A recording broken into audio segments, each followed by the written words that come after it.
Comme ça, Martin Saint-Louis n'a pas son expérience, tout le monde en parle. D'ailleurs, c'était pas sa première, il me semble. Après sa nomination, je pense qu'il Il y en avait eu une, oui, parce que j'ai vu une photo, il n'était pas habillé pareil, puis il était sur le plateau. Moi, je remarque, j'ai l'œil. Hein? Je vois ça, ces affaires-là. C'est un homme du monde. Mais tu nous contais, Alex, qu'on lui a posé la question. Puis, t'as-tu aimé ça? Puis, il s'est pas épanché. Non, il y avait peut-être juste pas le meilleur des matins. Ça se peut aussi. Peut-être qu'il s'était levé du mauvais pied, mais il n'avait pas eu l'air enchanté par son expérience. Parce que les gens ont été enchantés de le recevoir. Il y avait des Mais les gens l'aiment. Il y a un capital de sympathie énorme. Énorme. Bon, vraiment, c'est frappant. Quand je pense à la réception que Martin Saint-Louis reçoit du public et de l'impact qu'un entraîneur peut avoir, ça me rappelle Philippe Alou, tu sais, dans les années des expos où il était la personnalité la plus populaire de l'équipe. Il faut dire qu'il y avait beaucoup de roulement, là. Ouais. Mais tout le monde reconnaissait Philippe Alou. Puis là, on parle du Canadien de Montréal, ce qui est encore plus significatif. Mais il est encore plus que Nick Suzuki ou Cole Caulfield. Le visage de l'équipe en ce moment, c'est lui. Tout à fait. Puis c'est pas Kent Hughes qui disait l'an passé, quand il n'y avait pas de capitaine, ou avant qu'il y ait un capitaine, de toute façon, notre leader, c'est Martin Saint-Louis. Ça s'incarne comme ça. Ouais. Mais pour Philippe Alou, c'était plus construit. Ça s'était construit au fil des années. Non, moi, je suis pas... J'y connais rien. Ben, plus ou moins, parce qu'il n'était pas arrivé avec l'aura de Martin Saint-Louis. Non, assurément pas. Non. Puis Saint-Louis, ce qui frappe, c'est que les gens sont fascinés par sa façon de vulgariser. De plus en plus, oui. Ouais. Par sa façon de vulgariser et de communiquer le hockey, ses stratégies, tout ça. Bon, c'est sûr, il fait des erreurs de français, tout ça, c'est pas grave. Là. Il tend toujours vers l'amélioration. D'ailleurs, il a beaucoup progressé à ce niveau-là, mais sa façon, ses expressions, ses métaphores, ses images, tout ça, ça semble rejoindre les gens. En tout cas, il y avait des comédiens connus là, sur le plateau, tout le monde en parle, qui étaient emballés par cette façon. Et qui avaient déjà intégré les termes clés. Comme nous. Ben, on a fait ça il y a deux épisodes où est-ce qu'on parlait pratiquement dans la langue uniquement de Martin Saint-Louis. Ça risque d'arriver souvent. C'est ça, ça nous colle dessus. Donc, la chaise, les touches. Les touches, que j'oublie. Les touches, ça date, ça, quand même. C'est depuis le début, ça. Le procès, c'est un vieux. La tête à game dans la game. Oui. OK, aujourd'hui, Clotten pour David Reinbacher. Ça s'écrit tout seul. Ça déborde sur le flanc gauche. Et comment va Joe Drew? C'est tellement hockey, épisode 260.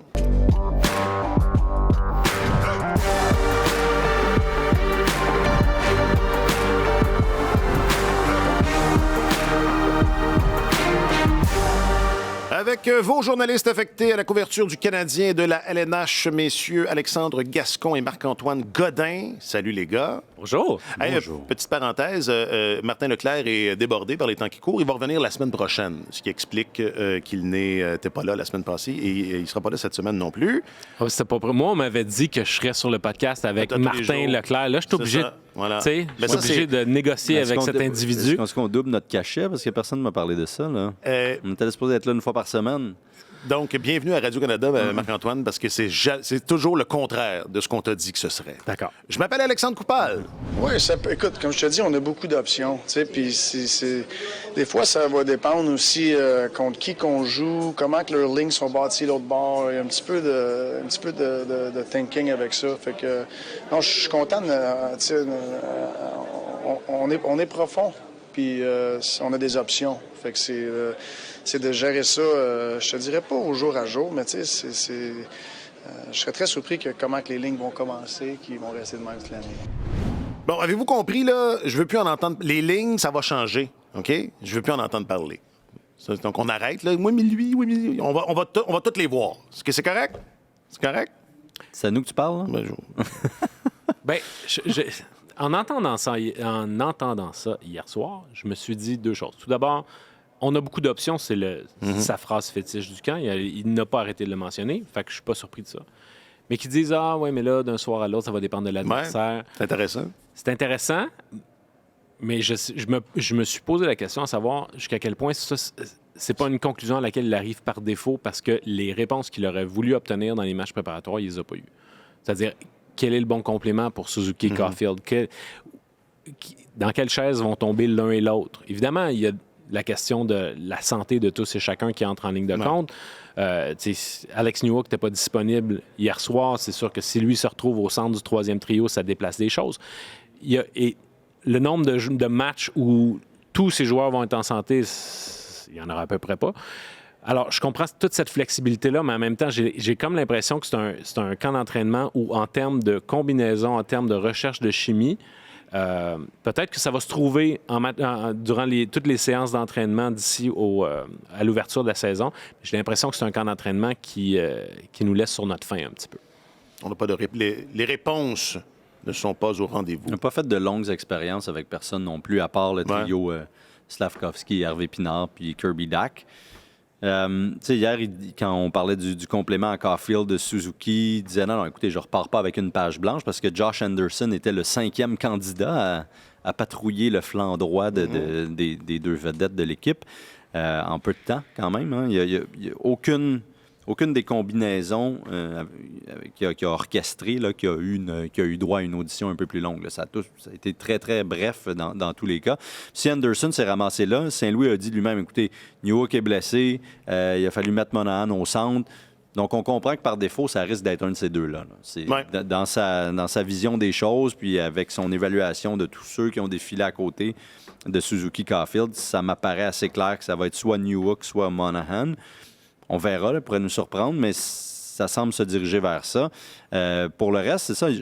Moi, j'ai pas eu l'impression qu'il a tenté des combinaisons tant que ça là, pour voir si, avec persévérance, là, pour voir si ça allait vraiment fonctionner, à part le trio de Dach. On n'a pas vu Dach du tout avec eux non plus. Puis encore, puis encore là, tu dis, la seule constante, ça a été Slavkovski avec Dach et puis Hervé Pinard, mais il faut se rappeler qu'au premier match de Slavkovski, lui, il a joué avec... il était pas avec Anderson, il était avec Anderson et Newhook. Oui, c'est ça. Ouais. Mais le premier match, il n'y avait personne de la Ligue nationale ou presque, là. Non. À part mais déjà, on identifiait Slavkovski et Anderson comme un duo. Ouais. Puis ça n'a pas duré. Vous l'avez évoqué tous les deux, ce trio-là, HP. Oui, c'est ça. C'était Slavkovski, Newhook, Anderson. Oui, on avait réglé ça là, il y a. Non, mais c'est important de vérifier. Oui, mais c'est parce que toi, c'est pas ta spécialité de vérifier. Non, vérifier ou avoir raison. C'est des domaines à travailler. Disons. Mais vous l'avez évoqué tous les deux, cette unité-là, avec Dach, HP, puis l'autre, là, c'est qui? Non, on va te laisser, là, je te laisse. Qu'est-ce que vous en... Parce qu'on a demandé à... C'est ça, la question a été posée directement à Saint-Louis. C'est le seul trio que tu as gardé. Es-tu content de tout ça? Puis c'était pas plus clair, là, mais avez-vous l'impression que ça va tenir ou que... Non. Ou qu'il y a un duo? Est-ce qu'il y a un duo là-dedans? Je pense pas non plus, parce que ça a bien commencé, puis plus ça allait, moins c'était convaincant, là. Ouais. Puis Saint-Louis a aussi dit un peu hier matin, il a dit pour l'instant, on se concentrait pas mal sur nous autres, là, dans le camp d'entraînement, mais là, on va commencer à regarder ce qui se fait de l'autre bord aussi. Puis sa réponse après le match allait en fonction de ça quand il a dit, ben là, ça va dépendre de l'adversaire. Tu sais.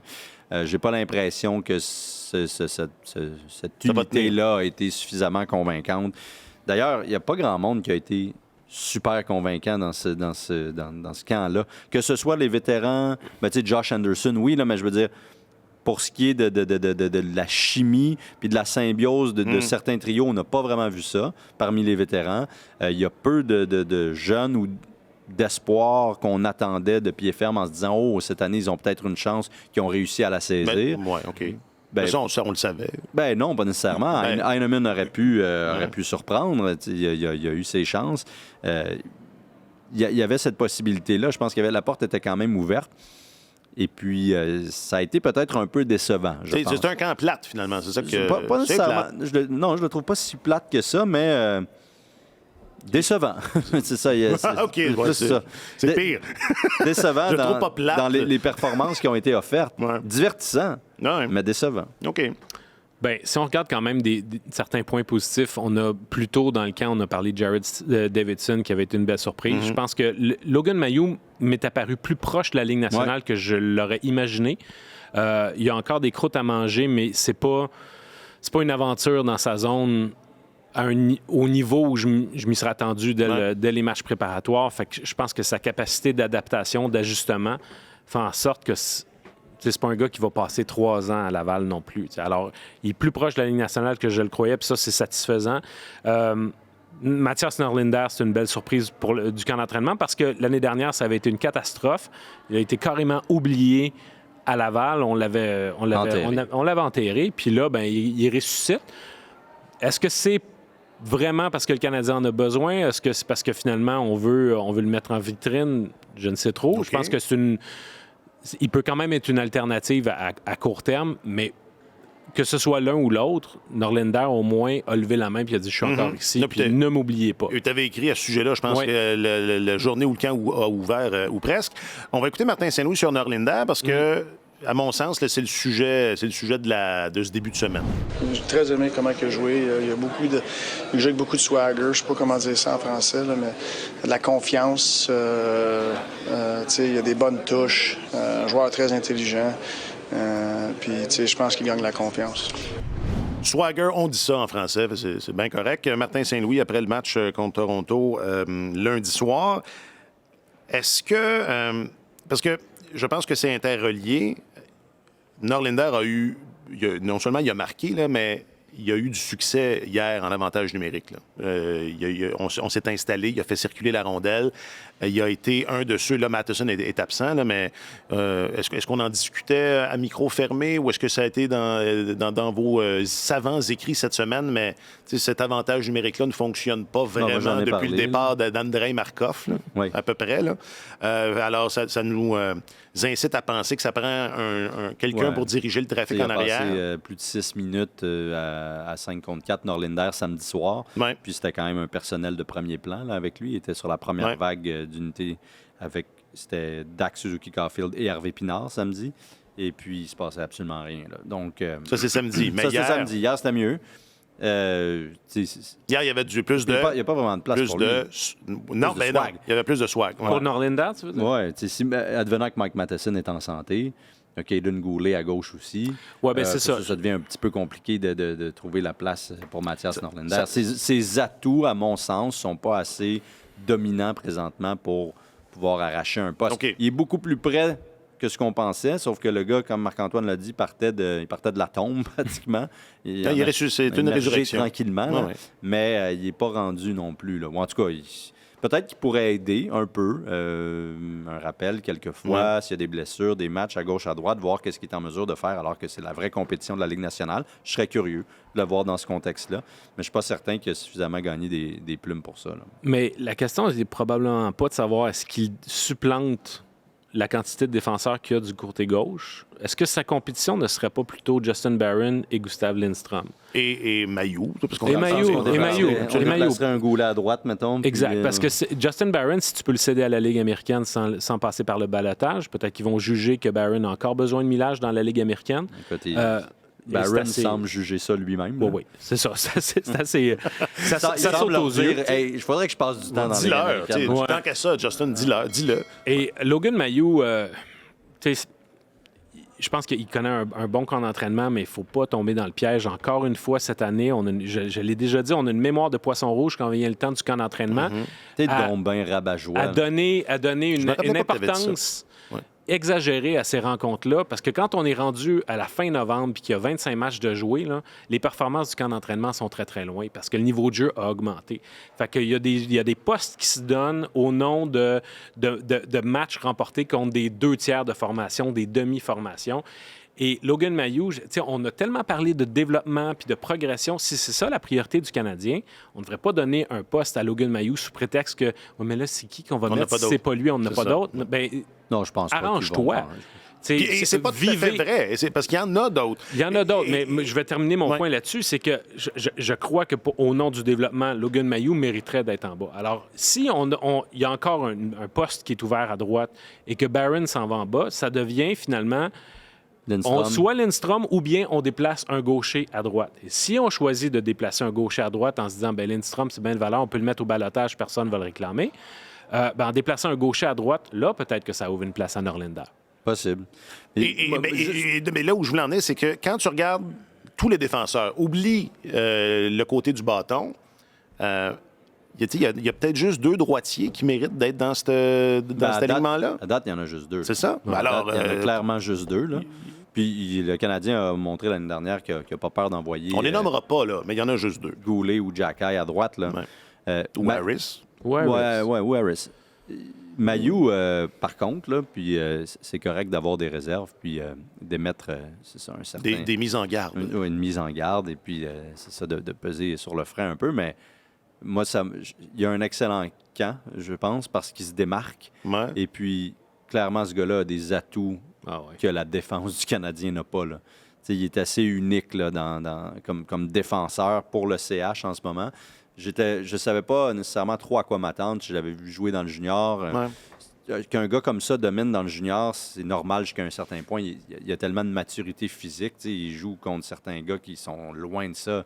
Il mesure 6 pieds 3, il est fort comme un cheval, il a un bon coup de patin. Alors, ne serait-ce qu'en raison de ses attributs physiques de loin supérieurs à la moyenne, ces gars-là peuvent dominer dans le junior, en prenant des mauvais plis, des mauvaises habitudes souvent. Et il y en a, là. Mais je pense que c'est un joueur plus... Je pense qu'il est plus intelligent que ce que je pensais, que ce à quoi je me serais attendu. Déjà, sa capacité d'adaptation est assez élevée. Il y a une différence entre le début du camp puis le match d'hier, par exemple. Je pense que le fait qu'il ait survécu à la grande purge du week-end où 35 gars ont été coupés, c'est pas parce qu'il va commencer à Montréal, mais c'était peut-être une façon de le récompenser, entre guillemets, en disant, écoute, on voit ce que tu fais, on aime ça.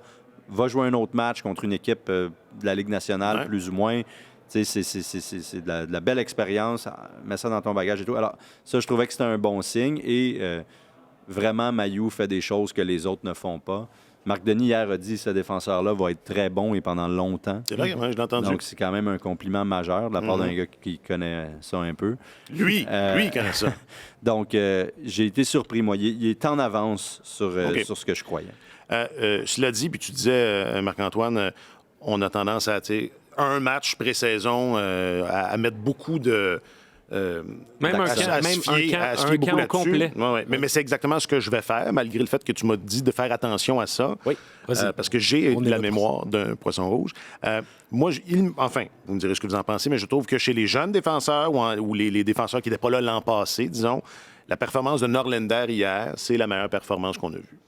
Ça en dit beaucoup du travail qui est fait à Laval, en passant, là, par Jean-François Houle et tout ça. Je trouve que... Oui, puis on l'avait pas tant vu venir. Un peu comme tu écrivais au début du camp, ne le comptez pas pour que c'est pas terminé. Puis entre nous, on avait complètement oublié. Aussi parce qu'il y a abondance de jeunes défenseurs, mais Norlinder, c'était terminé. Là, je pense que ça montre également que l'adaptation aux glaces nord-américaines pour un défenseur européen, c'est pas de la frime. C'est vrai pour tous les joueurs européens, mais en particulier pour les défenseurs.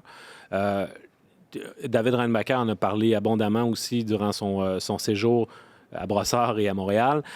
C'est au niveau de l'espace qui est à ta disposition, ne serait-ce que derrière le filet, la proximité des coins de patinoire. Quelle est la valeur d'une enjambée pour sortir de ta zone? Quelle puissance tu dois mettre sur tes passes pour la faire vraiment progresser? Il y a une géométrie qui est à adapter. Je pense que dans le cas d'un défenseur offensif comme Mathias Norlinder, l'adaptation a été beaucoup plus difficile. Reinbacher, ça semble se faire assez facilement. Je pense que on va parler un peu plus tard là, du fait qu'il est de retour en Suisse, mais quand il va revenir en Amérique du Nord, je n'ai pas trop d'inquiétude sur son adaptation. Mais Norlinder, lui, a dit, écoutez, ça a été très difficile pour moi l'année dernière.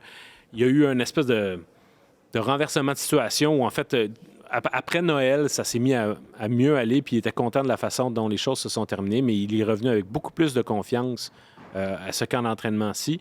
Et puis, il émerge, là, il a 23 ans, et puis il cogne à la porte. Il cogne à la porte. Meilleure performance d'un jeune défenseur jusqu'à maintenant dans le camp? Hier soir, ça? Hier soir. Dites-moi donc, là, que je sais pas, parce que Reinbacher, samedi, moi, c'est pour un gars de 18 ans, il y a 5 ans de plus, alors toute proportion gardée, le jeu défensif de Reinbacher samedi, à mon humble avis, plus impressionnant. Mettons pour les joueurs les défenseurs qui sont encore là. disons ça comme ça. Écoute, c'était le fun de voir aussi qu'il était là dans la dernière minute de jeu, quand les Canadiens essayaient de niveler la marque. Tu sais, t'es à 6 contre 5, puis c'est toi qu'on envoie à la pointe. C'est un beau message de confiance. T'sais. Alors, cette roue-là, elle tourne. T'es bon, tu reçois la confiance de tes entraîneurs, puis... Cette confiance-là fait que t'es bon, tu performes encore plus. T'es encore meilleur. Puis là, tu te ramasses à être interviewé aux entractes. Il y a comme... Il y a vraiment... Ça se passe. Pour Norlinder, les choses se sont... il semble finalement arriver. Là. Je tourne. C'est ça, finalement. Yeah, absolutely. I think the first game, I think both of us had nerves, and my first game in quite some time. His first game in the building, and first game with the Canadian sweater on. So I think there's a couple nerves, and then today we just kept it simple, had fun, and yeah, I think we both. He played really well tonight. I think we both played better tonight. So. Ça, c'était après le match de samedi entre le Canadien puis les Maple Leafs. C'est Monkaden. D'ailleurs, pourquoi Monkaden, il jouait pas hier? Il a joué 3 matchs déjà, là. OK. Non, mais il dit c'était son premier match samedi. Non, je suis confus. Non, mais il dit à notre premier match. Il faisait référence à leur premier match à lui et David Reinbacher, qui, comme vous le savez maintenant, est de retour, sera de retour à Kloten, en Suisse. On en avait parlé il y a de ça quelques semaines. On n'était pas nécessairement contre l'idée, mais on était contre le fait que...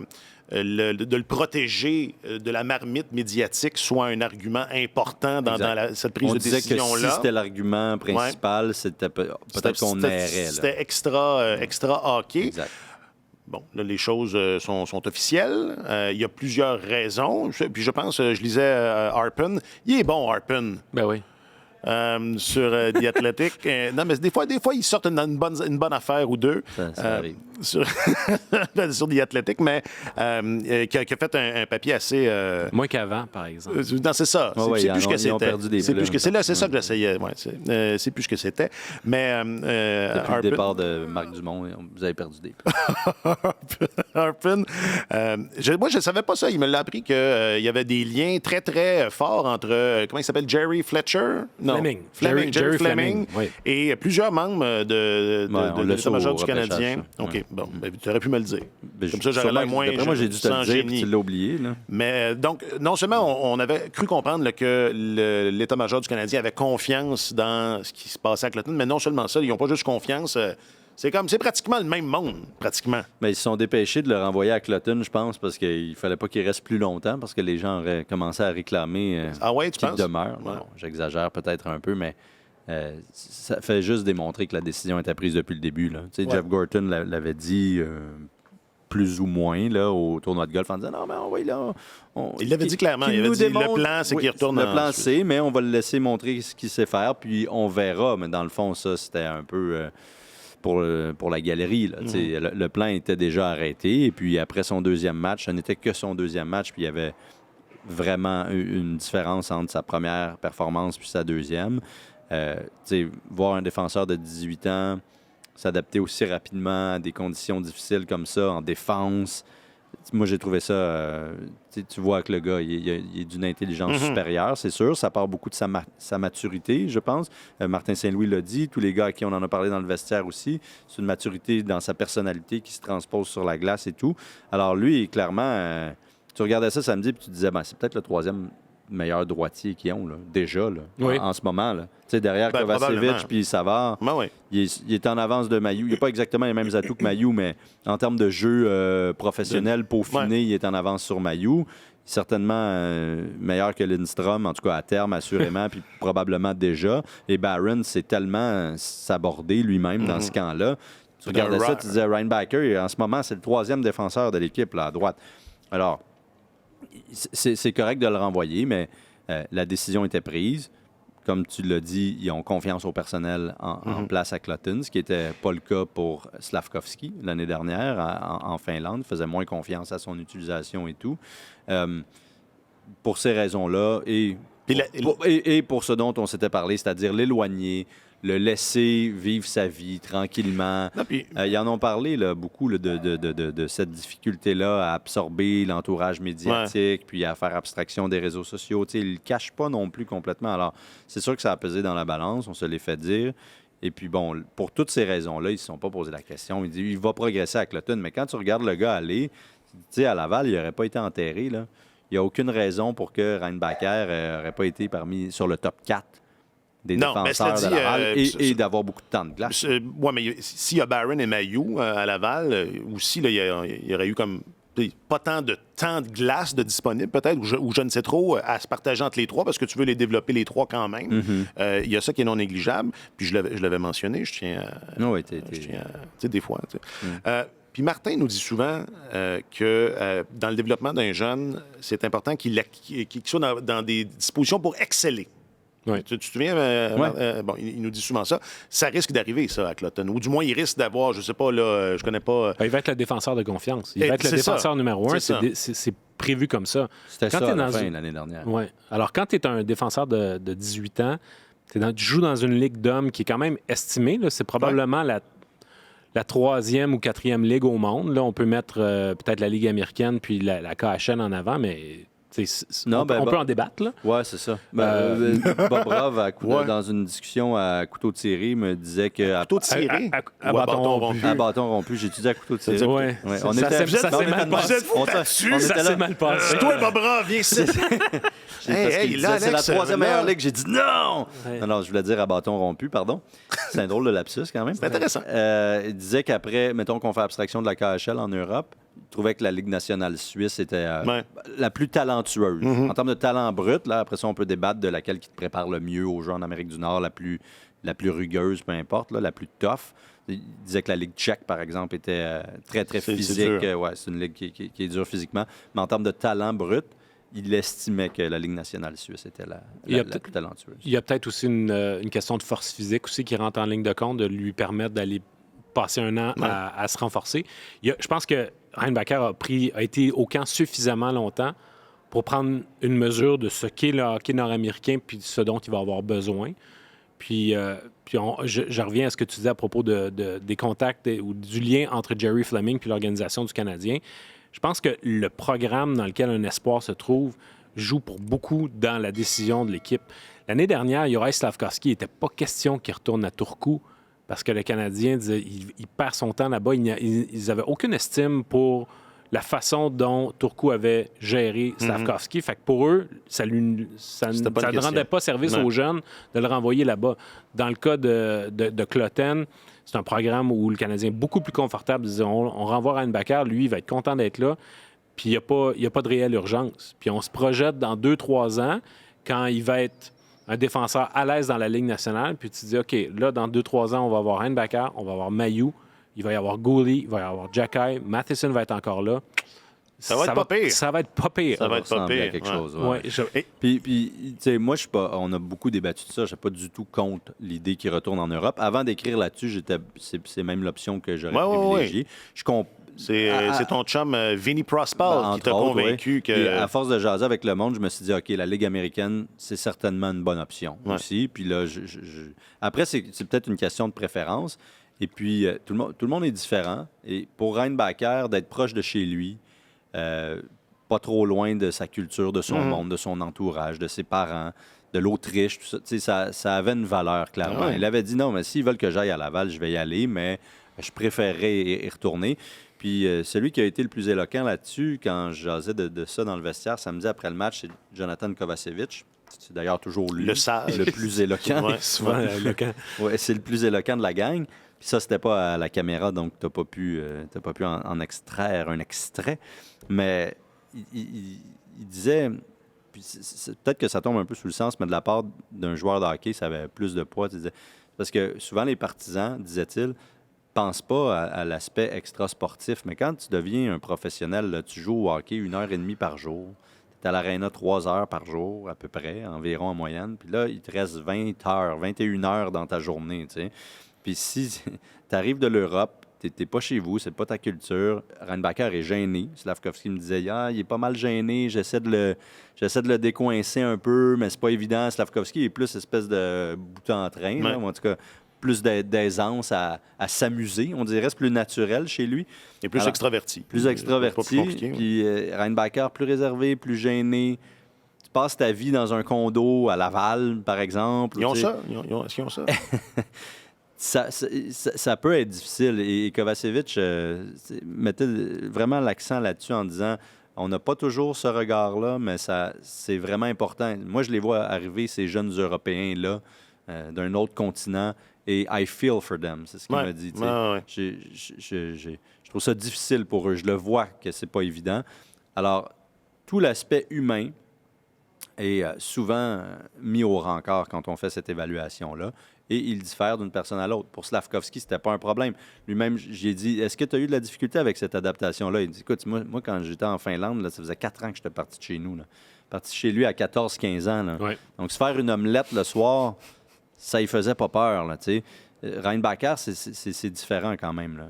Plus, disons que les racines familiales sont encore plus solides. Alors, pour Slavkovski, il a dit, moi, mon adaptation, honnêtement, c'était uniquement sur la glace. Et elle se fait encore, disait-il. Alors, l'aspect extra-sportif, c'était moins le cas. Mais pour Reinbacher, il y a tout ça à considérer. Ouais.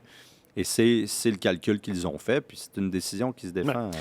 Il ne restera que l'adaptation à la géométrie des patinoires nord-américaines. Puis comme tu disais tantôt, c'est peut-être quelqu'un qui est capable de... Oui, c'est ça qu'il faut faire bien.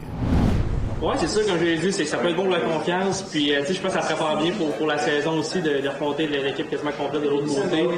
Il y avait des gros joueurs. Puis, je pense qu'on les a bien contenus. On a fait un bon travail. Puis, là, il reste une grosse semaine d'entraînement avec des grosses pratiques. Puis, une dernière partie encore une fois. Donc, c'est de continuer de se préparer pour la saison.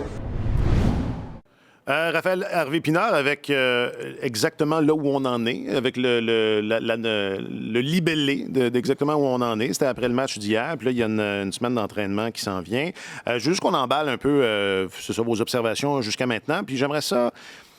Moi, je ne l'ai pas fait, mais avant que le camp commence, puis j'étais un peu dans le même état d'esprit l'année dernière, on en a peut-être parlé, mais je me disais, tu sais, pour compléter Suzuki et Caulfield, on pourrait peut-être essayer Brendan Gallagher, qui a certainement le salaire qui va avec cette position-là, puis qui a déjà occupé cette position-là, bon, avec d'autres coéquipiers.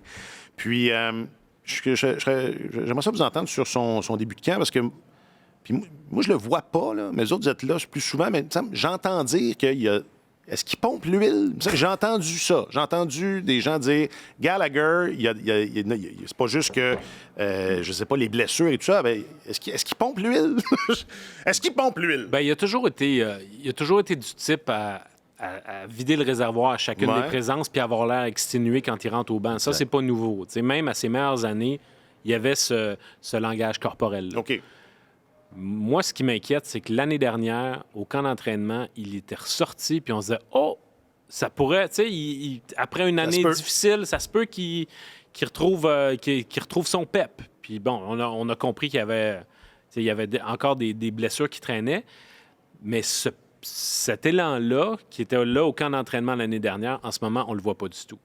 Alors, je suis très inquiet pour la suite des choses pour Brendan Gallagher, parce que là, s'il est pour s'éteindre dans la nuit, puis qu'il disparaisse sur un quatrième trio, qui se retrouve jumelé à Jake Evans pour l'éternité, puis qu'on se dit, ben là, ces deux-là, où est-ce que ça s'en va exactement à égalité numérique? Je trouve qu'il n'est plus du tout de calibre pour pouvoir suivre et aller soutenir, aller compléter des gars comme Suzuki et Caulfield. On vient d'entendre Raphaël Harvey-Pinard. Lui, c'est certainement un candidat. Je suis d'ailleurs surpris qu'on ne l'ait pas essayé avec la multitude d'ailiers qui ont fait le tour, là, qu'on ne l'ait pas essayé au camp. Mais ça va venir, visiblement. C'est ce qu'on comprend. Oui, mais je pense que dans le cas de Gallagher, il est à un point où juste trouver une place sur le top 9, là, ce serait déjà une immense victoire. Alors, avant de penser, de dire est-ce que je peux réclamer un poste sur le premier trio, on en est encore loin, mais est-ce qu'il a encore en lui ce qu'il faut pour être parmi les 9 premiers attaquants? Je me pose la question, puis honnêtement, je suis un peu inquiet. Très inquiet pour Gallagher, honnêtement. Je trouvais qu'il faisait pitié. Je le regardais jouer, puis il arrive pas à suivre. Là. Puis ça n'a rien à voir avec le fait qu'il pompe l'huile. Non, mais parce qu'on parle toujours de ses blessures. Il a raison, là, Marc-Antoine Gallagher. Il a juste une façon de jouer, mais c'est pas ça. Là, c'est qu'il arrive pas à suivre le rythme de la Ligue nationale. Puis ça se retrouve pas. Là. Si vraiment c'est ça l'explication en ce moment, là, je vois mal comment il va pouvoir renverser la vapeur. T'sais, il a 31 ans, il est magané, on le sait. Il n'a jamais eu un grand coup de patin. Il a pu compenser toutes ces années-là par son acharnement et le dynamisme que sa jeunesse lui donnait. Là. Mais là, à 31 ans, avec son passé, tout ça, pour vrai, c'est inquiétant, mais c'est surtout triste, là, parce qu'on dirait que ça s'en va vraiment pas dans la bonne direction. Mais on a tendance toujours à regarder le joueur puis à dire « Ah, il est plus capable de suivre » en se disant « c'est le joueur qui décline ». Mais il n'y a pas seulement ça, il y a aussi la Ligue qui accélère. Puis à mesure que le jeu change, si tu demeures le même, mais que la Ligue accélère, tu as l'air plus lent. Alors, c'est peut-être pas lui qui est beaucoup plus lent qu'il l'était, mais la Ligue, elle, d'année en année, c'est un bon point. Elle arrête pas d'accélérer cette D'où ligue-là. le désir de Martin Saint-Louis, depuis qu'il est arrivé, d'essayer de le transformer un peu. Là. Ouais. Parce que la vitesse, c'est un élément, mais la Ligue change à plein de niveaux. Il a souvent dit exactement ça pour prolonger sa carrière. Ouais. C'est le genre de gars qui va peut-être devoir apprendre à jouer aux échecs plutôt plus qu'aux dames. Ouais. OK. Ça dépend avec qui il va jouer. Je trouvais que l'année dernière, en fait, depuis 2 ans, il est souvent avec Christian Dvorak, puis je trouvais que ça marchait pas du tout. Là. Il y avait un manque criant de vitesse.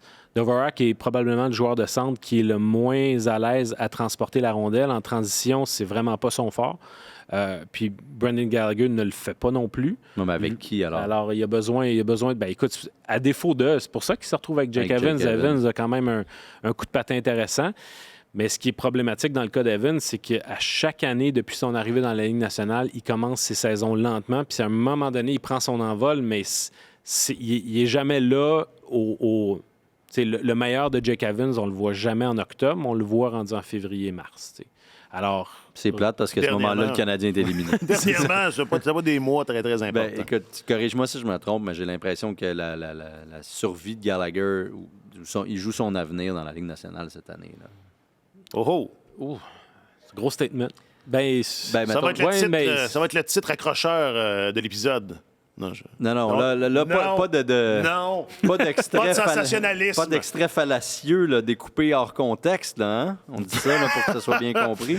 Mais, non, mais écoute, puis on pourra en rediscuter de qu'est-ce qu'il y aura à faire. Après ça, il va lui rester 3 autres années de contrat, puis c'est très difficile de, entre guillemets, s'en débarrasser. Là. Puis je dis ça à contre-cœur parce que j'adore le joueur et j'adore le gars. Mais j'ai l'impression que sa pertinence se joue beaucoup cette année. Si tu peux plus trouver une place, si tu n'arrives pas à trouver une place à un joueur comme ça, c'est parce que malheureusement, il est rendu impertinent. T'sais. Puis s'il n'est pas sur ton top 9, Gallagher, ça ne sert pas à grand-chose de l'avoir comme joueur de 4e trio. Là. Ben écoute, son salut pourrait peut-être passer par le fait de jouer avec Kirby Dach. Je vous disais il y a un instant que Dvorak n'est pas un joueur de centre qui s'illustre par ses qualités en transition. Kirby Dach lui transporte la rondelle avec beaucoup d'aisance dans les 3 zones. Et puis, Gallagher, lui, c'est que s'il a quelqu'un qui peut l'aider à amener la rondelle dans l'autre zone et qui peut aller se camper proche du filet puis faire son travail dans la zone payante, là, ça nécessite donc qu'il y ait des joueurs autour de lui qui fassent une bonne partie du travail à sa place, c'est clair. Mais c'est probablement là qu'il peut continuer d'être utile parce que sinon, c'est pas dans des tâches défensives. C'est pas un gars qui s'est illustré en infériorité numérique. Il peut pas se recycler en joueur défensif. Dépendant de la façon dont on applique de l'échec avant, peut-être qu'il peut être encore utile à ce niveau-là, mais s'il a perdu une fraction de seconde au niveau de son coup de patin, son efficacité va en souffrir également. Alors, Dach, peut-être pour essayer de réanimer les atouts offensifs de Gallagher ou les préserver, c'est peut-être une option. C'est une bonne piste. Surtout qu'on ne semble pas avoir fait de duo encore avec Dach, ou du moins... Il n'y a personne, il n'y a pas d'association qui semble déjà. Mais moi, j'aimais Monahan. Ouais, je trouve que, tu sais, des fois, la première idée est la bonne, puis on teste plein d'affaires. Mais peut-être que c'est ça qu'il a noté en haut de son carnet aussi. Ouais. Puis qu'il s'est dit, on va essayer d'autres choses, voir s'il n'y a pas quelque chose. Puis on va revenir avec ça. On reviendra à ça. Il restera une place. Ils sont 3 sur un trio, donc... c'est parce que les gars, Saint-Louis disait l'année dernière, Gallagher, il faut qu'il comprenne qu'il n'y a pas toujours besoin d'être F1, d'être le premier en échec avant, d'être toujours le gars qui fonce, là, les yeux fermés, puis dans le tas. Puis c'est ça, là. Moi, j'avais trouvé que Saint-Louis, en voulant essayer d'appliquer ses principes à tous les joueurs, avait un peu dénaturé Josh Anderson, par exemple, qui, lui, bénéficiait encore de ses atouts pour pouvoir vivre de ça. Dans le cas de Gallagher, étant donné qu'il semble soit en perdre un petit peu ou se faire dépasser par le fait que la Ligue accélère et tout, pour lui, c'est probablement plus une question de survie. Là. Pas mal plus que pour Josh Anderson. Alors, à suivre, on verra bien, mais il y a des pistes intéressantes. Puis je pense que tu n'as pas tort quand tu dis que ça va être une année déterminante. Oh oui. Disons ça comme ça. C'est clair. Il y a peut-être aussi un apprentissage à faire au niveau juste de ces tracés Moi, ça m'avait frappé l'année où Sergei Gonchar était venu jouer à Montréal. Gonchar était vraiment en perte de vitesse. Quand il est arrivé à Montréal, je me disais, my God, je l'avais vu dans d'autres... Il arrivait-tu de Dallas ou de Ottawa? Il y en a un des deux. Là. Il arrivait pas des Pingouins? Oui, je me perds parce qu'il s'est beaucoup promené vers la fin. Il arrivait de Clutton. Mais il avait l'air dépassé. Ouais. Et puis, il est arrivé à Montréal, puis ce que j'ai réalisé, c'est que c'est tracé. On fait en sorte qu'au lieu... Il s'économisait des coups de patin. Puis il a trouvé des façons, finalement, de dire, OK, bien, au lieu de me faire doubler, je vais juste changer mes angles de course, patiner moins, mais protéger mes angles pour faire en sorte que je me fasse pas battre. Ouais. Parce qu'en attaque, Gallagher ne pourrait pas faire la même chose, justement, donner moins de coups de patin, mais juste changer ses routes un peu, changer ses angles pour se préserver puis jouer plus intelligemment. Mais lui, il a toujours été tout le temps à fond. Pied, ouais. C'est un gros ajustement. La pédale dans le tapis. Ouais.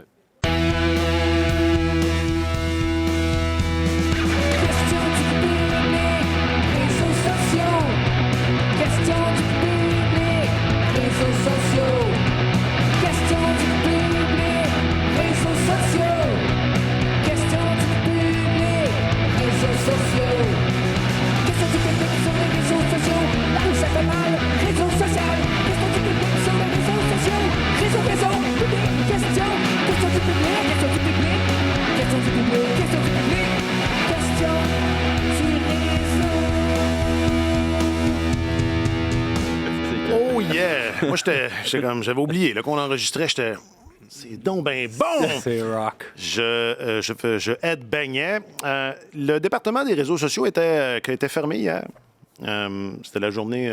c'était le congé associé à la journée Vérité et Réconciliation. La journée Vérité et Réconciliation, c'était... Le 30 septembre. Voilà, bien dit.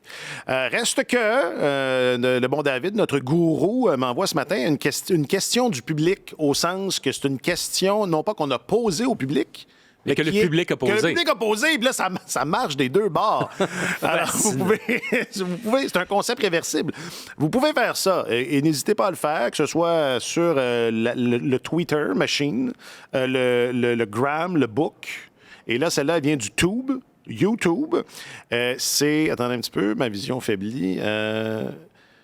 Daniel Députeau qui nous écrit, il dit « Bonsoir, messieurs. J'ai une question savante pour vous. Comment se déroulent les matchs du mystérieux Joe Drew? » Ça, c'est moi qui l'ai... c'est Joe Drouin. Au Colorado, je ne trouve rien. Et là, la saison des poules commence bientôt. Alors, je cherche de l'info. Moi, j'ai cru comprendre qu'il a fait un beau jeu à un moment donné. Non, mais c'est ça que j'ai vu. Moi, j'apprécierais que tu me... que tu me refiles la question du public avant l'enregistrement. Ah oui, bien, j'ai demandé, mais c'est pour Marc-Antoine. OK, alors toi, tu peux, sois beau. Tu es capable de faire ma ça. spécialité, ça. Ouais. Bien, dans le cas de Jonathan Drouin, il a joué 2 matchs jusqu'à maintenant. Il est le joueur, et au total, il est le joueur de l'Avalanche le plus utilisé en supériorité numérique. Donc, on voit que on le teste là pour c'est leur Mathias Norlinder. Dirais-tu que c'est sa chaise? C'est clairement sa chaise. C'est son salut, lui, il passe par là. Il a joué dimanche contre les Stars de Dallas. Il était à 5 contre 5, employé avec Nathan McKinnon et puis Mikko Rantanen. Donc, il y a une audition de tout premier choix. Alors, c'est intéressant pour lui. C'est une belle occasion, une belle opportunité à saisir. Donc, il a 2 mentions d'aide en 2 matchs. Je pense que le deuxième match, il est autour de 19 minutes d'utilisation. Donc, jusqu'à maintenant, ça se passe bien, mais bon, on verra rendu en milieu de saison, sauf que il y a une opportunité. Je comprends les gens qui disent « Ah, là, c'est la saison des poules » parce que, surtout quand tu fonctionnes avec un plafond salarial, mais au salaire qu'ils gagnent, il y a quand même c'est un risque intéressant à prendre parce que pour ton dollar dépensé, il y a quand même un bon retour potentiel parce que c'est pas tout le monde qui a la chance de jouer avec Nathan McKinnon. Ouais. Donc, c'est ça. Jusqu'ici, tout va bien. C'est ça, c'est bon. Puis, puisqu'on est à l'extérieur, tu me disais que ça se passait pour Sean Couturier à Philadelphie. Bien, moi, je trouve ça intéressant, Sean Couturier, oui, parce que, écoute, il a raté 1 an et demi à cause de ses maux de dos ont été si pénibles. Ça a vraiment mis sa carrière en péril. Il n'a pas joué de match. Il n'avait pas joué de match depuis le 18 décembre 2021. Et puis là, donc, autour du... À Montréal, je pense. C'était ça à Montréal? Contre le Canadien. Ah oui, hein? Oui, parce que moi, c'est la dernière fois que je lui ai parlé. C'était pas avant le début de la vague Omicron. On n'avait pas tout fermé encore. Ouais. Finalement, ce match-là s'est joué devant un amphithéâtre vide, le 17 ou le 18 décembre, là, contre le Canadien, Philadelphie. Ça a été son dernier match. Et moi, je l'avais rencontré à l'hôtel Sean Couturier et j'avais fait une entrevue hypothétique avec lui sur sa sélection avec l'équipe olympique canadienne. C'est ça. Oui, je me reviens. Vu comme si il était sélectionné pour aller au jeu. C'est de même le journalisme. 2 mois plus tard. Et le lendemain, il n'y avait plus personne dans les amphithéâtres et quelques jours après, la Ligue nationale annonçait que Sean Couturier allait pas aller aux Jeux ne olympiques. jouerait plus jamais pendant 18 mois. Et il n'a pas joué depuis ce temps-là? Non, et il n'y a personne qui allait Non, aux c'est ça. Olympiques. C'est 1 an et demi. Là. Alors, c'est pour ça que c'est marquant. Il a signé un contrat de 8 ans au mois d'août 2021 qui entrait en vigueur la saison dernière, mais depuis le mois d'août 2021, il a joué un total de 29 matchs. Alors là, il revient. Dans quel état Couturier va être? On se pose la question, puis c'est des mots de dos. Alors, évidemment, combien de temps ça va durer, mais si les Flyers sont en mesure de retrouver un Sean Couturier en pleine possession de ses moyens à un moment dans la saison, là, où donnons-lui le temps de retrouver son rythme, évidemment, là, ça change un petit peu la donne parce qu'il redevient de facto leur centre de premier trio. Il a joué récemment avec Cam Atkinson puis Travis Konechny. Ça fera pas des Flyers une équipe de série, mais ce sera peut-être pas la pire équipe de l'association Est si jamais Couturier arrive à demeurer en santé. Quoique je regardais leur brigade défensive. Mais alors, c'est quelque chose. Ça fait mal. Je t'arrête tout de suite. Ça risque d'être... Ça sera pas rose. John Tortorella, écoute, il va avoir quelques points de presse assez spectaculaires. C'est ça que j'allais dire. Ça va faire des bons points de presse. Ouais. Excellent. Autre chose à ajouter? Non, ça va, man. Ça va, Toi, man. ça va? Ça va. Je m'excuse, j'aurais dû te le dire que la question du public, c'est ma faute. Non, c'est pas grave. Si Marc-Antoine était prêt à répondre, moi, j'ai pas de problème. C'est ça. Non, mais n'empêche, c'est un problème de communication. On s'entend dans notre métier. C'est un peu Radio-Canada, ça arrive. C'est un peu embêtant. C'est bon, on a planté Radio-Can pour commencer. On les replante avant de finir. C'est ce qui s'appelle boucler la boucle. Hein? Prends ça, employeur. J'irai pas là. Donne-toi un petit peu de temps. Garde une petite Parlant d'aller là, tu t'en vas là, toi? Oui. Tu t'en vas là. As-tu rencontré la personne que tu devais rencontrer et qu'on a... Non. Mais ça, on peut dire que tu t'en vas, tu vas accompagner l'équipe, on peut le dire? Est-ce qu'on peut le dire? Oui, je m'en vais à Tremblant. C'est ça. C'est le fun. Tu pars aujourd'hui ou demain? On est quel jour aujourd'hui? On est mardi. Non, je pars jeudi aux Aurores. Ah, aux Aurores, OK. D'ailleurs, on va sur vendredi, tu vas être là. Oui. Si la technique... Si la technique le permet. Là, c'est ça, on ne sait pas combien de temps.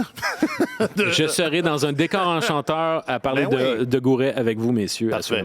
Puis c'est bien ça, vous aimez ça, cette idée-là? Il me semble qu'il y en a beaucoup d'équipes qui font ça. J'ai entendu d'autres, je me rappelle plus qui. Mais faisait ça à une certaine époque. Mais ça fait longtemps qu'ils ne l'ont pas fait. Et que toi, tu couvrais déjà le Oui, absolument. Moi, je me souviens, puis c'était haut en couleur. À la fin des années... en fait, ils ont souvent jumelé Hockeyville avec des retraites, donc, tu sais, à Charlevoix, à Robertval, etc. Donc, il y a eu des années où, finalement, Hockeyville faisait en sorte que ça leur donnait l'espèce de petit cocon qui était privilégié, c'est ça. Mais à l'époque, c'était surtout à l'époque de Jacques Martin, ils étaient allés à Collingwood, en Ontario. Mont-Tremblant, c'est arrivé une ou deux fois à l'époque de Max Lapierre, Kovalev, puis la tendresse. C'est ça. Donc, mais là, sous l'ère de Martin Saint-Louis, c'est un prolongement de l'idée d'avoir 72 joueurs au camp. Heureusement, ils n'envoient pas les 72 au Mont-Tremblant, mais c'est de créer une espèce de cocon, un environnement où on essaie de fraterniser puis former un groupe qui, une fois de plus, là, on s'attend à ce que ce groupe-là passe plusieurs années ensemble. Donc, on travaille là-dessus. On travaille là-dessus. J'imagine qu'on va épurer encore. Il reste quelques joueurs en trop, là, entre guillemets. J'imagine qu'on va épurer puis se ramasser pas mal avec le groupe final.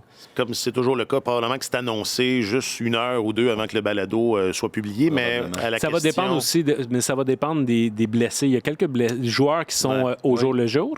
Alors, si ceux qui ont besoin d'une évaluation quotidienne sur plusieurs jours, peut-être que là, on va retenir certains gars un peu plus longtemps. S'il y en a plusieurs, il reste 31 joueurs en tout et partout. Puis vous avez Dvorak, Wideman, Matheson, hier, patinait avec tout le monde. Dvorak, Wideman, Newhook, Armia, Lindstrom, ça en fait 5. Donc, ça ramène ça à 26. Si jamais il ne voulait pas faire jouer Matheson, 25. Donc, il n'y en a pas tant que ça en extra. En fait, moi, j'ai juste hâte de voir si on va dire à Logan puis à Mathias. C'est ça. Venez donc à Tremblant, puis on verra. Puis qu'est-ce qu'ils vont faire avec Tanner Pearson? Honnêtement, je me pose Et la avec question. Joël. Et avec Yoel. Tanner, il n'impressionne Pearson. C'était hier dans le salon. Puis pour ton chum, Yoel... Ouais, ben là, il est blessé. Mais il est bon là-dedans. Mais Il pourrait continuer ça. Ça tombe bien. Puis hier aussi, quand Gallagher, ils l'ont envoyé pour purger le 2 minutes extra à Jack Hayes, je me suis dit, c'est une bonne chaise. Wow. C'est pas fin. Ça, c'est pas fin. OK, on va être fin 2 secondes. Alexandre Gascon, Marc-Antoine Godin, merci infiniment de votre participation à l'émission. Ça a été un plaisir, mon cher. Bon, très bien. Sans cesse renouvelé. Bon, super. Un gros merci à Benoît Durand et Jacques-Alexis Bernardin en régie. Je m'appelle Alexandre Coupal et on se retrouve vendredi prochain. Sur tous les terrains et sur tous vos appareils, Radio-Canada Sport.